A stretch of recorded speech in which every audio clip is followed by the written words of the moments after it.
After 19 incredible seasons, 2021 will be the last year that we get to see the Iceman, Kimi Raikkonen, driving in Formula 1. He's driven for some of F1's most historic teams, stood on an F1 podium over 100 times, delivered countless meme-worthy moments, and become world champion in one of the most dramatic finales ever. But which of those 19 seasons was his best in the sport? We've somehow managed to narrow it down to 5 that we're going to cover in a bit more detail. And if you have a favourite Kimi season or moment, let us know in the comments.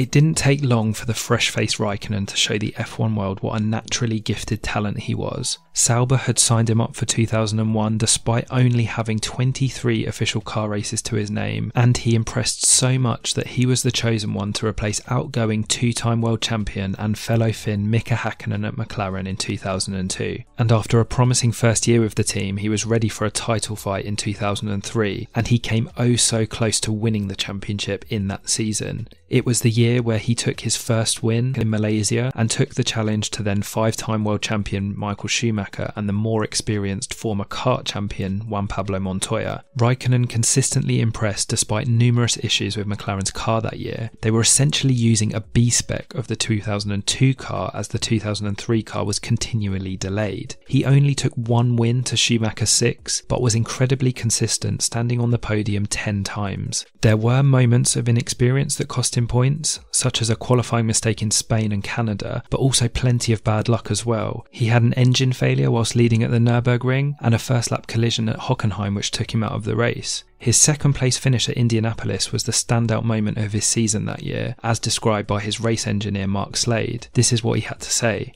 One of the best races he ever did was Indianapolis 2003 when we were on the Michelin wets, and the Michelin wets were rubbish. Every stop we made was perfectly timed. He just drove his heart out. He didn't win the race, but it was an absolutely phenomenal drive. The title fight went down to the final race, with Raikkonen losing out by a mere 2 points, pushing the Ferrari juggernaut all the way. He might not have won the title, but he had shown that he belonged at the elite level of motorsport. After coming so close in 2003, 2004 turned out to be a big disappointment, with the McLaren unreliable and off the pace for much of the season. There was one bright spot that year, a stunning win at Spa, which would become a happy hunting ground for him through the rest of his career. It was one of only 3 races that Ferrari didn't win that season, and it set up what would be possibly Kimi's best year in Formula 1.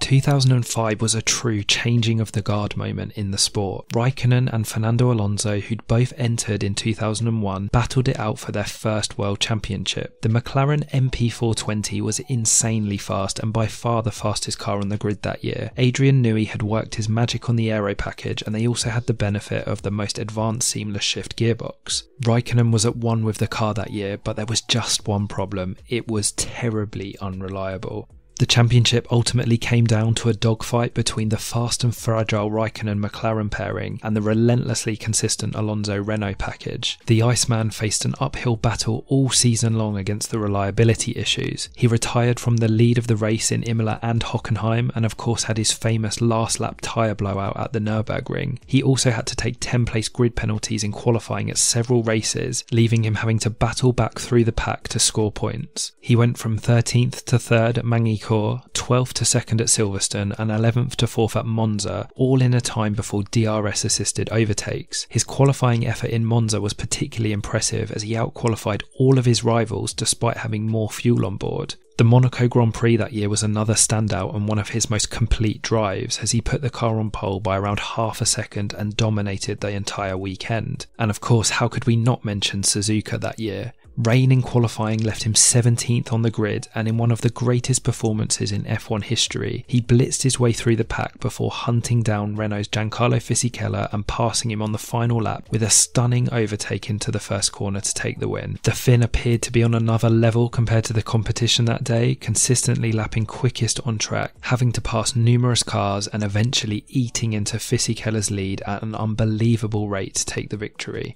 2005 was Kimi Raikkonen consistently at his very best, with only luck and reliability standing between him and a first world championship, but nobody could deny that he was the fastest driver on the planet that season. Unfortunately for Raikkonen, McLaren dropped off the pace again in 2006 and Raikkonen had to watch on as Alonso and Schumacher fought over the World Championship. The most memorable moment of that season was when Kimi was seen on his yacht after retiring in Monaco rather than heading back to the garage. Having replaced Hakkinen at McLaren, Raikkonen was then chosen as the replacement for Schumacher at Ferrari when he retired, in a season where he'd finally have luck on his side in a championship battle.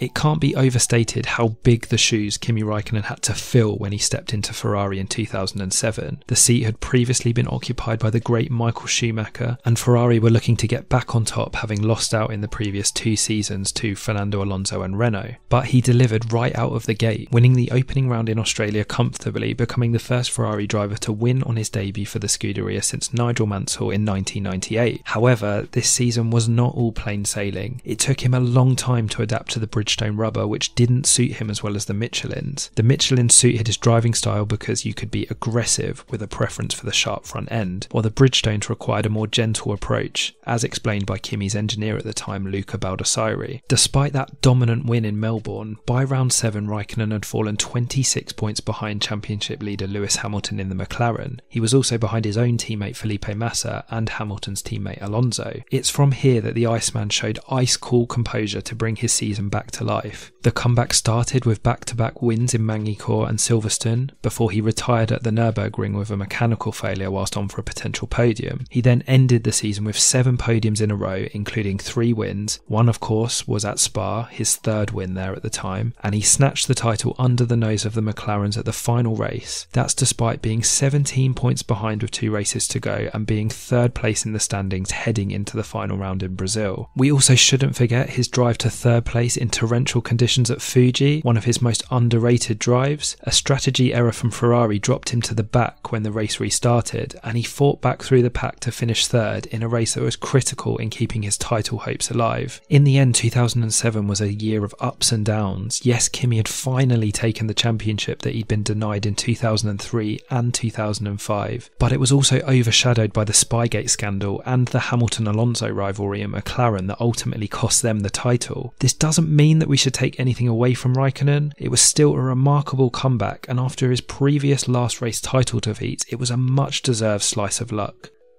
Hopes of winning back-to-back titles quickly faded in 2008, and it was Massa that led the charge for Ferrari that year. Ferrari were on the back foot again in 2009 as Brawn GP and Red Bull made the best of the new rules introduced that season. We did see some classic Kimi moments like the ice cream incident at Malaysia and his excellent drive to take another unexpected win in Belgium, but at the end of 2009 he left Formula 1 to go rallying, bringing an end to the first half of his Formula 1 career.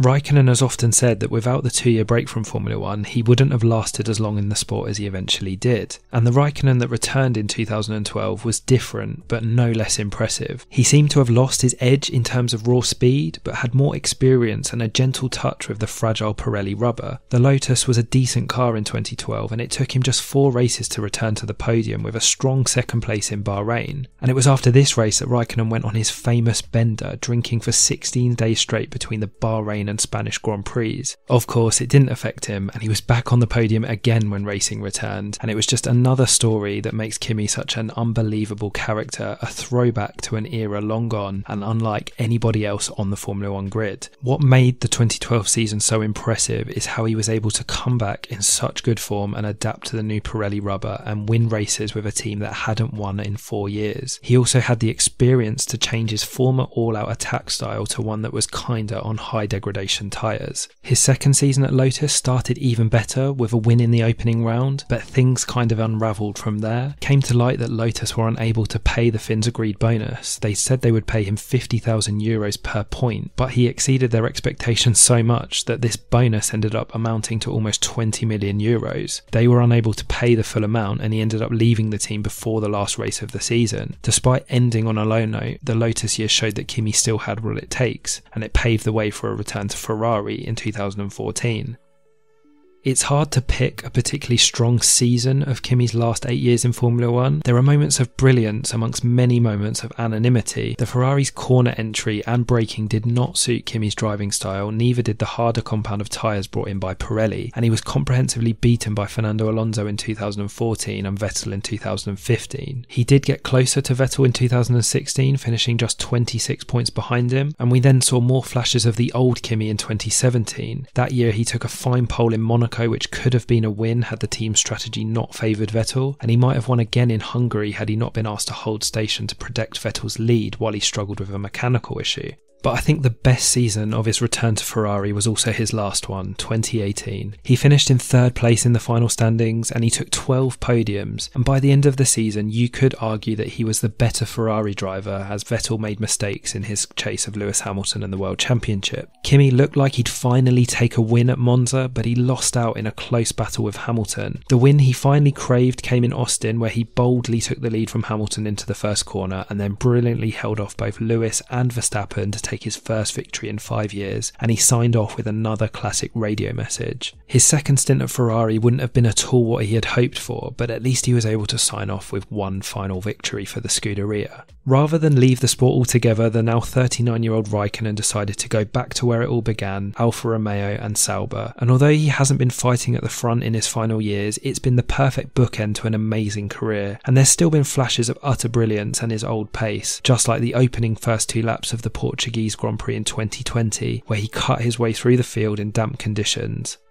There are so many great Kimi Raikkonen seasons to choose from, but for me, his best one has to be 2005. He didn't win the title, but there were so many incredible performances, and I think if it was anyone other than Alonso in that Renault, Raikkonen would have taken the title that year. He was just a pleasure to watch all season long, with his qualifying performances consistently out of this world in a car that was just so suited to him, and it's topped off with that amazing win in Japan, which will surely go down as one of the greatest wins in Formula 1 history. And that's not to take anything away from his fighting spirit in 2003, his unbelievable compact title win in 2007, or his triumphant return to the sport in 2012. But that season in 05 to me was just the Iceman at his absolute peak. In recent years, it's been a pleasure just to have Kimi in the sport in the twilight of his career, and while he has sadly lost a step in terms of pace, his experience has proven to be invaluable for both Ferrari and Alfa Romeo. We've also seen a warmer side to Raikkonen's personality in his later years, one which he had purposely hidden in the first half of his career. And at the end of the day, Raikkonen will be remembered fondly for generations to come, a driver with immense natural ability and a throwback personality in an era of media-trained drivers. We may never see a character like him in Formula 1 again. In classic Kimi fashion, we have no clue what his plans for after Formula 1, but I for one hope we still get to see the Iceman around the paddock from time to time. And who knows, maybe we'll even get to see the Ice Cubes pick up their dad's Iceman mantle in the future.